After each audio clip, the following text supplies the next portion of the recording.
importants. Par exemple, le premier sur la gauche, c'est le musée d'histoire naturelle. Le suivant, avec la haute tour, c'est le musée du paysan roumain. Et devant le musée du paysan roumain, de l'autre côté, sur la gauche, c'est le musée de la géologie.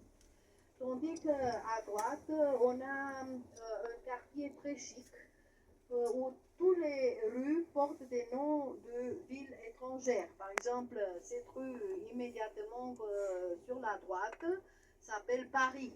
Et c'est une rue très très jolie. Après, c'est une rue appelée Tirana, Sofia, Washington, donc Athènes, donc beaucoup de... La maison de Richard qui a été propriétaire d'une équipe de football Steaua. Si vous connaissez Étoile, un personnage très riche, ancien propriétaire de moutons qui après la Révolution a fait des investissements très importants avec les terrains aux alentours de la capitale et devenu très très riche.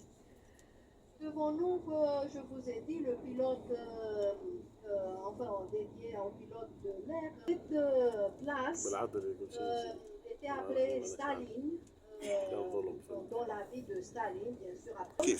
Vers la droite, c'est le quartier d'Oroban, un autre quartier chic important à Bucarest.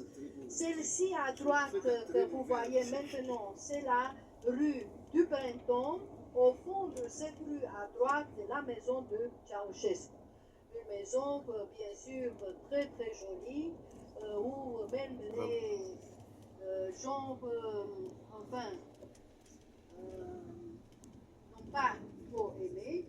Longtemps, elle a été fermée, réservée pour le protocole. Maintenant, depuis une dizaine d'années, elle peut être visitée. Devant nous, vous le rencontrez de l'Arc de Triomphe de Marie et Ferdinand. Tandis qu'ici, à gauche, si vous relevez le regard, vous pouvez voir nos ancêtres Dace et Romains, c'est-à-dire Décébal, qui était le roi des Daces, et Trajan, qui était l'empereur des Romains. Trajan a lutté 2 fois ici, sur le territoire de la Roumanie d'aujourd'hui. 101, 102, 105, 106. En 106, donc au début du second siècle, il a vaincu les Daces, Décébal s'est suicidé et les Romains sont entrés dans le pays. La romanisation a commencé, comme je vous racontais hier. Au XIIIe siècle, les Romains se sont